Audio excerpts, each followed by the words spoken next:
Halo Sobat Struktur, jumpa lagi dengan saya Agustiawan, masih dalam seri belajar struktur beton lanjutan. Kali ini kita masih melanjutkan materi sebelumnya tentang dinding penahan tanah atau retaining wall. Kali ini kita masuk ke section yang ketiga.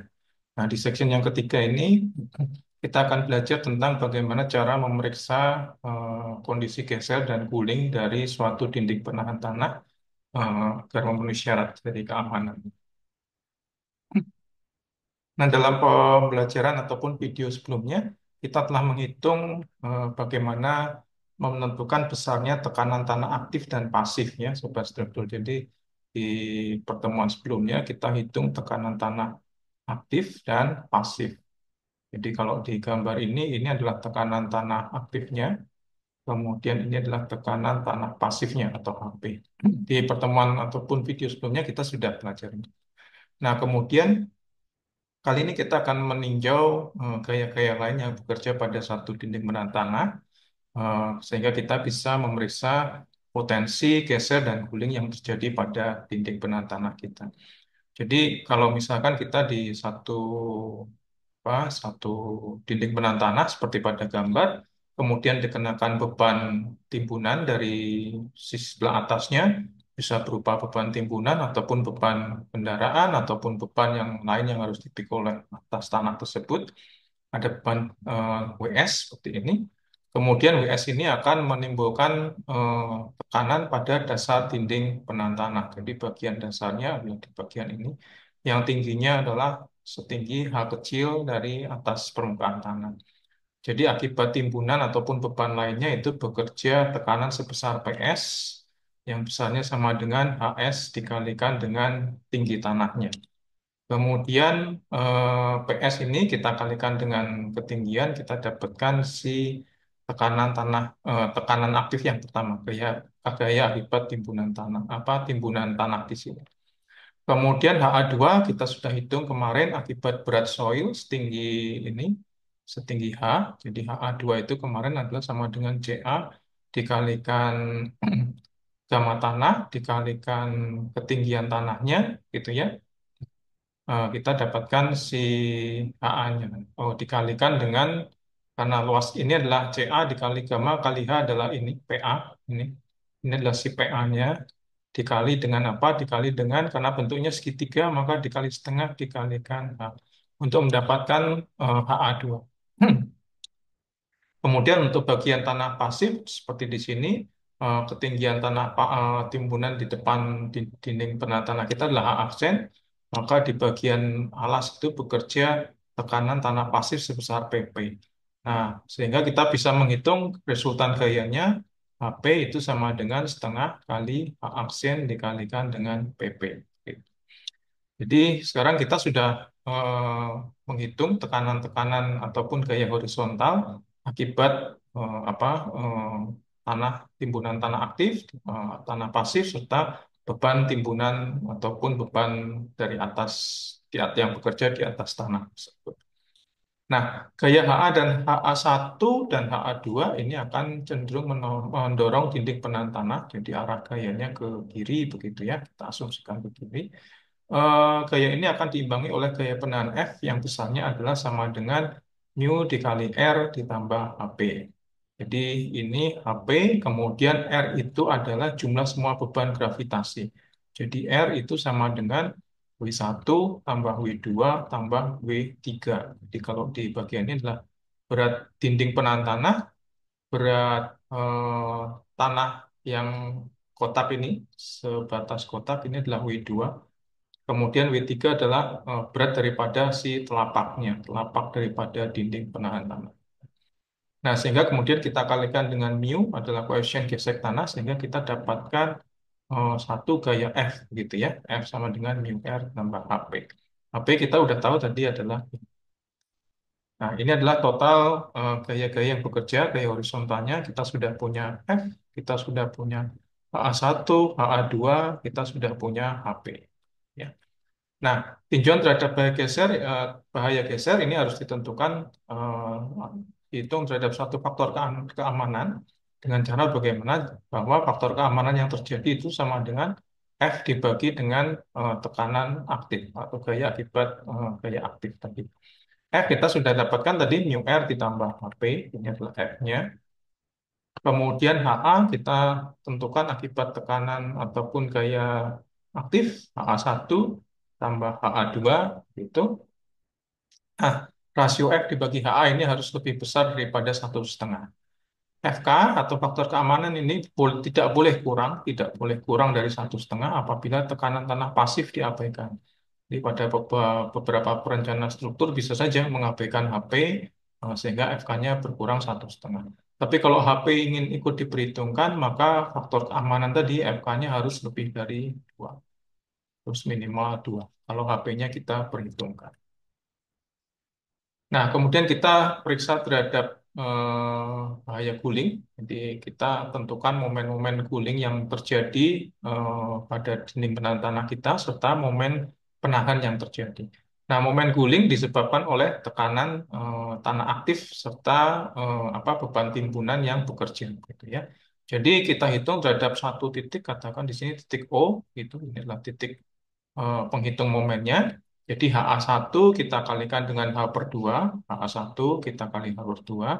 Momennya adalah momen yang berlawanan jarum jam terhadap titik O. Kemudian HA2 kita kalikan dengan ini adalah H per 3, ya, H per 3. Jadi H per 2 momennya juga melawan jarum jam seperti itu. Ini adalah M0-nya atau momen coolingnya. Nah, momen cooling ini harus diimbangi oleh berat sendiri dari dinding penahan tanah serta berat tanah timbunan. Jadi akibat W1, W2, W3, kemudian juga kalau kita perhitungkan akibat si HP juga. Jadi kita hitung momen yang searah jarum jam. Sehingga kalau W1 kita kalikan dengan X1 ini akan menghasilkan momen yang searah jarum jam terhadap titik O. W2 kita juga akan menghasilkan momen yang searah jarum jam. Gayanya lengan momennya adalah X2. W3 sama juga menghasilkan momen yang searah jarum jam. Lengannya adalah X3. Sementara HP juga menghasilkan momen yang searah jarum jam, yaitu HP dikali H aksen per 3. Nah, beban tanah pasif ini bentuknya segitiga ya, sehingga resultan gayanya letaknya H per 3 dari sisi alas ini. Nah, sehingga kita bisa menghitung faktor keamanan terhadap cooling, yaitu FK terhadap cooling itu harus sama dengan MB, momen penahan dibagi momen coolingnya, gitu ya.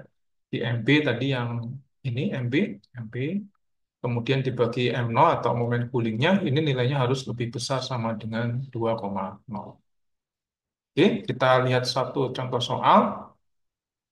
Soal ini kalau Sobat Struktur bertanya, ini melanjutkan video sebelumnya tentang gaya-gaya akibat tekanan tanah. Nah, masih sama, bentuk strukturnya juga tidak dirubah. Eh, Berat timbunan tanah sama, gaya geser sudut geser tanah sama 35 derajat. Kita diminta menghitung terhadap gaya geser dan cooling. Jadi pada DPT. Ini hasil perhitungan kita pada pertemuan sebelumnya. Diketahui bahwa tekan tanah aktifnya besarnya 25,1, kemudian tekanan tanah pasifnya 11,29 begitu ya. Lengannya 1,1, sehingga kita bisa dapatkan momen coolingnya ini sama dengan 25,1 dikali 1,1. Jadi di sini tidak ada beban timbunan, jadi timbunannya tidak ada. Kalau Sobat struktur mau tambahkan dalam perhitungan boleh saja ya kalau misalnya diketahui ada timbunan tambahan di atas DPT. Nah, sehingga momen cooling kita 25,1 dikali dengan lengannya terhadap titik O. Jadi pusat perhitungan momen kita ada di ujung titik O ada di ini ya, Sobat struktur ya. Sini titik O-nya. Oke. Nah, kita hitung momen coolingnya eh, ya. Jadi sekarang kita setelah menghitung momen cooling, kita hitung momen penahannya terdiri dari W1, W2, W3, kemudian W3 punya itu W4, kemudian W5 miliknya tanah. Ya, ini adalah W5. Mungkin nggak begitu jelas ya sobat strukturnya di situ. Nah, kita hitung W1 ini adalah milik beton. Jadi bentuk DPT kita trapesium begitu ya. Begini dpt-nya. Trapesium begitu. Nah, ini adalah betonnya. Jadi W1 ini adalah sama dengan 3, yaitu tingginya ini adalah 3 meter. Tinggi apa dindingnya 3 meter. Ketebalannya 0,3, gitu ya, 3 meter, 0,3. Ini adalah BC beton, saya ambil konservatif 24. Kalau mengikut SNI, boleh saja sobat struktur ambil 23,6. Gitu ya. Kita hitung 21,6, kemudian lengannya 0,45 terhadap titik O. Jadi kalau ini adalah setengahnya, berarti ini adalah 0,15 begitu ya.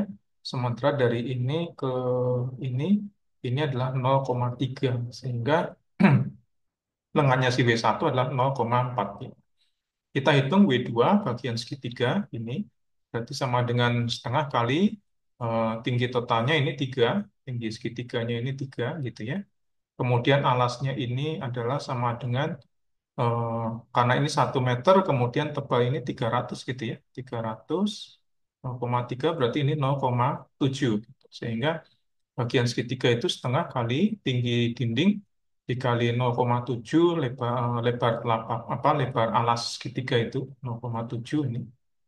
Kemudian 24 sekali lagi BC beton kita dapatkan 25,6. Nah, lengannya kita hitung segitiga berarti ini adalah sama dengan berapa? 1/3 dikali 0,7 ditambah dengan eh, 0,7 gitu ya. Jadi ini 0,83. Jadi dari ini sampai ke titik O sekali lagi. Ya. Nah, kemudian yang W3 adalah punya telapak bagian ini W3. Mungkin saya hapus dulu ya superstruktur ya biar apa tidak membingungkan. Saya hapus dulu bagian yang ini. Oke, sekarang kita ke W3. W3 adalah milik bagian telapak 1,6 dikali 0,3. Jadi lebar telapak ini adalah 1,6, kemudian tebal telapaknya 0,3 gitu ya. Kali BC beton kita dapatkan 11,52. Tentu saja titik tengahnya ini ada di 0,8 ya, setengah dari telapak. Kemudian W4 bagian ini W4 ini adalah milik soil berarti adalah bentuknya segitiga.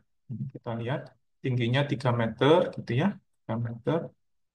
Ini 3 meter, kemudian ini adalah 0,7. Sehingga 0,5 dikali tinggi dikali lebar alasnya. Ini adalah BC tanah, diketahui tadi 17,85. Sekali lagi kita hitung lengannya ini ke titik O gitu ya. Adalah sama dengan 1,07. Nah, silakan sobat struktur hitung sendiri ya 1,07-nya dari mana.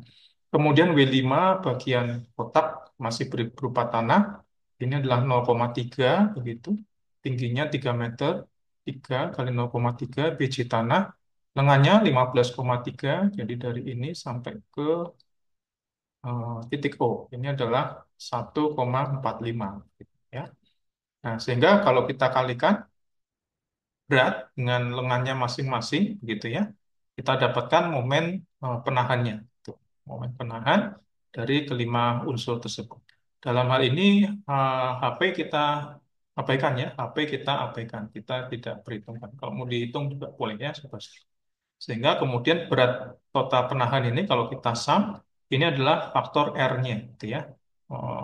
R-nya atau berat resultan kayak vertikal daripada gaya penahan ini 91,7 kilonewton 47 kilonewton, sigma momennya 81,15. Jadi ini adalah si MP-nya itu, sehingga tadi kita punya M0, kita punya MB begitu ya. Nah, sehingga kita bisa menghitung faktor terhadap cooling, yaitu faktor keamanan terhadap cooling MB dibagi M0. MB 81,15, M0-nya 27,61, ini sudah 2,94 atau sudah memenuhi syarat lebih dari 2. Kemudian untuk menghitung terhadap geser, kita perlu menghitung gaya F sama dengan mu dikali R ditambah dengan HP. Sekali lagi HP-nya kita abaikan sehingga hanya mu dikali R. R tadi adalah jumlah gaya vertikal ini 91,47 ya Sobat Struktur. Mu ini biasanya kita bisa saja asumsikan atau dari hasil penyidikan tanah juga boleh bisa dihitung begitu ya. Nah, namun dalam contoh soal ini kita asumsi saja sebesar setengah sehingga dikalikan dengan total gaya vertikal tadi 45,735. Sehingga kita bisa menghitung faktor keamanan terhadap geser yaitu F dibagi dengan HA 45,735 dibagi dengan 25,1. 25,1 tadi adalah tekanan tanah aktifnya. Ini adalah 25,1 ya, sobat strukturnya. Jadi F itu ada di dasar sini akibat gesekan dinding dengan bagian tanah. Ini adalah mu dikali R. Nah, rasio antara F dibagi HA ini 1,82 sudah lebih besar dari 1,5. Kenapa 1,5? Karena kita tidak memperhitungkan sekali lagi HP kita tidak hitung. Kalau HP kita hitung, ini syaratnya menjadi 2,0.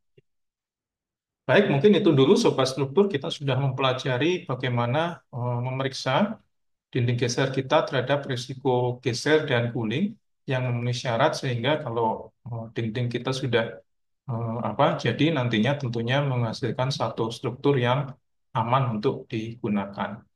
Mungkin demikian dulu Sobat Struktur, semoga bermanfaat untuk Sobat Struktur semuanya. Sampai jumpa dalam video pembelajaran selanjutnya. Salam struktur.